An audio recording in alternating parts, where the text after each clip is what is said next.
Mesdames et messieurs, bonsoir. Bienvenue dans Le Monde aujourd'hui. On commence par les titres de votre journal.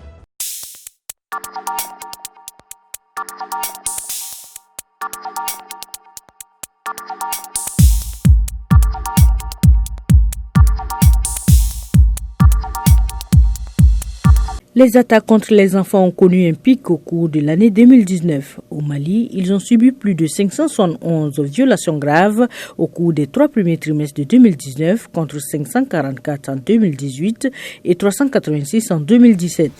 Au total, plus de 670 000 enfants de la région ont été contraints de fuir leur foyer en raison du conflit armé et de l'insécurité.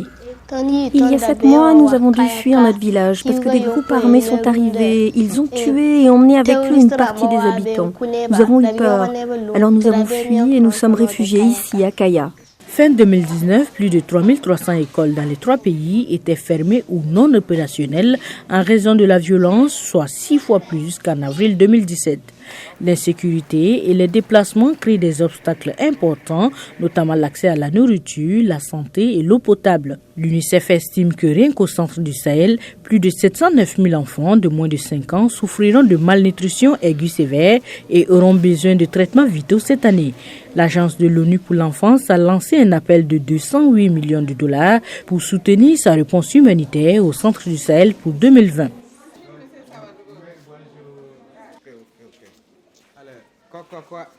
Voilà, on peut rentrer. Bonjour la maîtresse. Les Palestiniens de Gaza ont brûlé des photos de Donald Trump et Benjamin Netanyahou alors que les 2 dirigeants se rencontraient à la Maison-Blanche où Trump a annoncé sa vision pour résoudre le conflit israélo-palestinien. Le plan reconnaît la souveraineté israélienne sur Jérusalem et change les frontières de la Cisjordanie. Nous formerons une commission mixte avec Israël pour convertir la carte conceptuelle en un rendu plus détaillé et calibré afin que la reconnaissance puisse être immédiatement obtenue. Le plan n'a pas abandonné la solution des 2 États, appelant à un futur État de Palestine avec une capitale à Jérusalem-Est. Trump a également déclaré qu'il doublerait le territoire palestinien en échange de la souveraineté israélienne sur les blocs de colonies en Cisjordanie. Trop de plans ont tenté de faire pression sur Israël pour qu'il se retire d'un territoire vital comme la vallée du Jourdain. Mais vous, Monsieur le Président, vous reconnaissez qu'Israël doit avoir la souveraineté dans la vallée du Jourdain et dans les autres zones stratégiques de la Judée et de la Samarie. Les réactions n'ont pas tardé en Palestine et dans le reste du monde. Vous avez réorganisé, redéfini l'occupation comme un système de contrôle. Je pense qu'il est bon et qu'il est temps pour nous de nous séparer des Palestiniens afin que chaque peuple vive sur son propre territoire.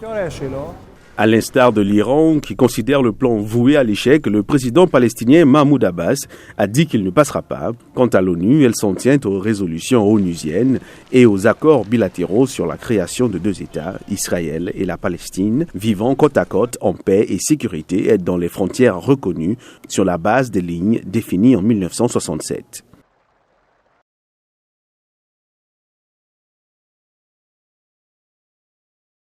Bonsoir John et bonsoir à tous. L'enquête sur le crash d'hélicoptère qui a tué 9 personnes dont le basketteur Kobe Bryant se poursuit. Les experts légistes ont officiellement identifié le corps du basketteur parmi les 9 sortis des débris de l'appareil. Suivez. Parmi les corps identifiés ce jour figure celui de Kobe Bryant, sorti des débris de l'hélicoptère qui s'est écrasé dimanche sur une colline près de Los Angeles. Nous avons notifié au bureau du comté de Los Angeles l'identité de 4 victimes qui ont péri dans cet accident. Il s'agit de John Altobelli, Sarah Chester, Ara Zobayan, le pilote, et Kobe Bryant. Les débris de l'appareil se sont éparpillés sur près de 200 mètres à la suite d'un choc à grande vitesse, selon les enquêteurs de l'agence américaine chargée de la sécurité dans les transports. L'ex-star de la NBA a pu être identifié grâce à ses empreintes digitales, ainsi que 3 autres personnes qui se trouvaient à bord de l'appareil. Les enquêteurs travaillent à l'identification des autres défunts, dont Diana, la fille de Kobe Bryant. Autorités et experts semblent pour l'heure privilégier une manœuvre accidentelle liée au brouillard plutôt que d'éventuels problèmes mécaniques.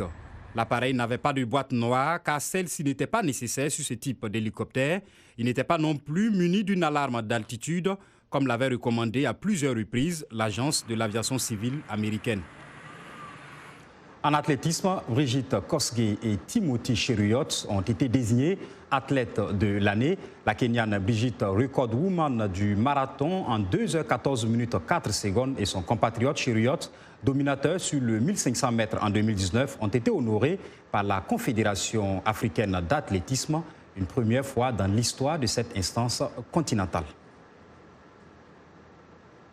C'est tout pour les sports, on se retrouve demain. Afin de préserver l'une des espèces les plus importantes de la planète pour la survie humaine, une start-up tunisienne a développé un appareil intelligent pour aider les apiculteurs à suivre leurs ruches et à réduire les pertes. Ce que nous avons essayé de faire en tant qu'entreprise, c'est de développer un appareil qui aide l'agriculteur à améliorer sa rentabilité en détectant les problèmes qui peuvent survenir dans la ruche. Cet appareil, c'est Smart Bee, que nous plaçons au centre de la ruche afin de nous fournir des informations précises sur l'état de la cellule. Toutes ces informations sont fournies via le smartphone, transmises par le biais de messages courts. Smart Bee, développé par Iris Technologies, suit les indicateurs tels que la température, l'humidité et la qualité du bourdonnement des abeilles, alertant les éleveurs en temps réel de tout problème. J'ai commencé avec 15 ruches. J'ai rencontré de nombreux problèmes tout au long de mon expérience, dont le plus important était le vol de ruches et le changement climatique qui a provoqué l'effondrement des ruches en raison des fluctuations soudaines de la température et de l'humidité. Équipé de capteurs et d'émetteurs, l'appareil alerte les détenteurs par le biais de messages vers leur téléphone mobile. L'inspiration pour développer cette application est venue après que le père de Bouchoucha, un apiculteur, a perdu un certain nombre de ses ruches lors d'une vague de chaleur en 2011. Aujourd'hui, nous avons besoin de cette nouvelle technologie pour nous fournir des informations relatives au changement climatique ainsi qu'aux incendies ou autres fluctuations de température et d'humidité. Donc, les indicateurs que nous recevons vont nous aider à l'avenir à prendre les bonnes décisions sur la gestion d'une ruche. Iris Technologies exporte Smart Bee vers un certain nombre de pays arabes, dont la Libye et Oman.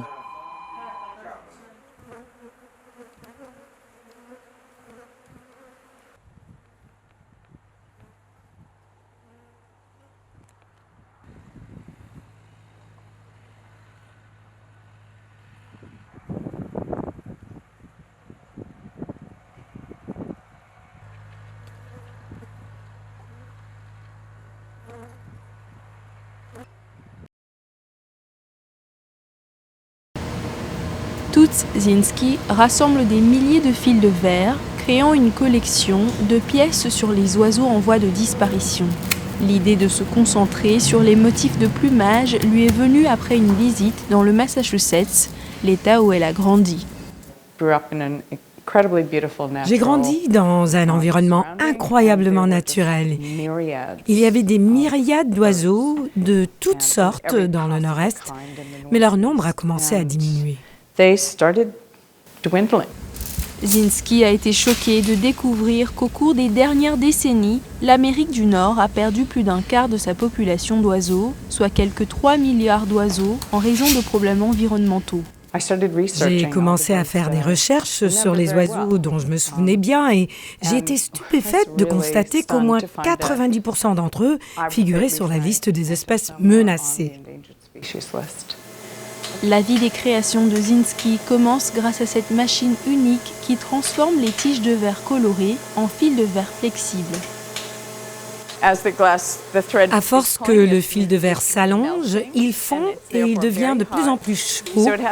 Du coup, il doit être étiré sur une certaine longueur afin qu'il puisse refroidir à l'air libre et que les fils puissent rester uniformes et droits.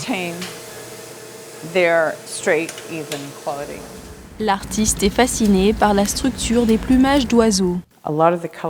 Une grande partie des variations de couleurs se produit en raison d'un entrelacement presque filiforme de différentes couches. Ma technique me permet de faire des superpositions de couleurs élaborées de façon similaire à des coups de pinceau. Lorsque Zinski finit d'agencer les fils de verre, ils sont ensuite fondus à l'intérieur d'un four où la sculpture est façonnée à l'aide de gants thermorésistants. Les fils de verre deviennent ainsi des milliers de prismes que la lumière réfracte. Cela produit un bel effet, ressemblant à un plumage. Les sculptures en verre de Zinski, acclamées dans le monde des arts, sont exposées dans des musées et lors de différentes expositions dans le monde.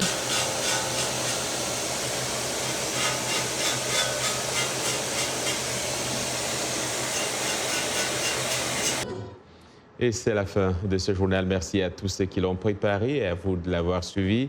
Demain est un autre jour. D'ici là, je vous souhaite de passer une excellente soirée et un clin d'œil à tous ceux qui nous regardent au Bénin.